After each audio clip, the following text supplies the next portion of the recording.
అంటే ఇక్కడ ఒకటి రుద్రాక్షలు అనేది ఏంటంటే స్వామివారి యొక్క సంపూర్ణటువంటి నేత్రముల నుంచి అంటే ఆయన ఆనందంగా వచ్చినటువంటి ఆనంద భాష్పాలే రుద్రాక్షలు చెప్పబడుతోంది.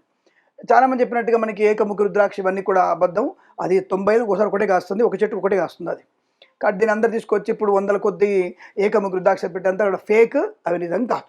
ఇది క్లారిటీ గుర్తుపెట్టుకోండి. ఏ రుద్రాక్ష ఎంపోరియాల్ అయినా మీకు ఏకముఖ రుద్రాక్ష దొరకదు. ద్వాదశ ముక్కలు పంచముఖాలు దొరుకుతాయి, దానికి ఇబ్బంది లేదు. కానీ ఒక చెట్టుకి ఒకటే కాస్తుంది, 90 ఒకసారి కాస్తుంది అది.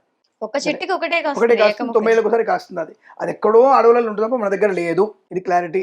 అది నేపాల్ అడవులు తప్ప మన దగ్గర లేవన్న విషయాన్ని గుర్తుపెట్టుకోండి. ఉన్నాగిన ఉత్తరాఖండ్ అక్కడ జార్ఖండ్ వైపు ఉంటుంది తప్ప మన వైపు లేవన్న విషయాన్ని గమనించుకోవాలి. అవి అడవిలోనే, అది మంచు కొండలో పెరుగుతాయి, అవి ఇంకెక్కడ పెరగవు అవి. కాబట్టి అలాంటి రుద్రాక్షలు స్వామివారి యొక్క నేత్రముల నుంచి వచ్చినటువంటి కన్నీటి బిందువులుగా అంటే ఆనంద బాష్పాలు అయినటువంటి ఆ బిందువుల వల్ల అవి స్వామివారికి అత్యంత ప్రీతైనవి, మహాశక్తివంతమైనవి. కాబట్టి తప్పకుండా మనం ధరించడం వల్ల, ఆ రుద్రాక్షలతో అభిషేకించడం వల్ల కష్ట నష్టాల నుంచి బయటపడడం అంటే మనకున్నటువంటి ఇబ్బందుల నుంచి బయటపడుతూ శుభయోగాలు సుఖయోగాలు పొందుకోవడానికి, ధరించడం వల్ల సర్వపాప ప్రశమనం పొందడానికి, మనలో మంచి బుద్ధి కలుగుతుంది. ఫస్ట్ అనుభవాలు ఎట్లా పోతాయి అంటే పాపాలు ఏం పోవు. ఎందుకు పోతాయి? నువ్వు చేసిన పాపాలు ఎందుకు పోతాయి అంటే ఆ పాపాల పశ్చాత్తాపం చెందుకుంటూ వాటి ప్రాయశ్చిత్తం చేసుకునేటువంటి బుద్ధి నీకు కలుగుతుంది. ఎప్పుడైతే నువ్వు చెడు చేసావో దానికి మంచి చేస్తూ ఉన్నప్పుడు, ఒక మంచి చేస్తున్నప్పుడు చెడు ఇప్పుడు తగ్గిపోతుందిగా.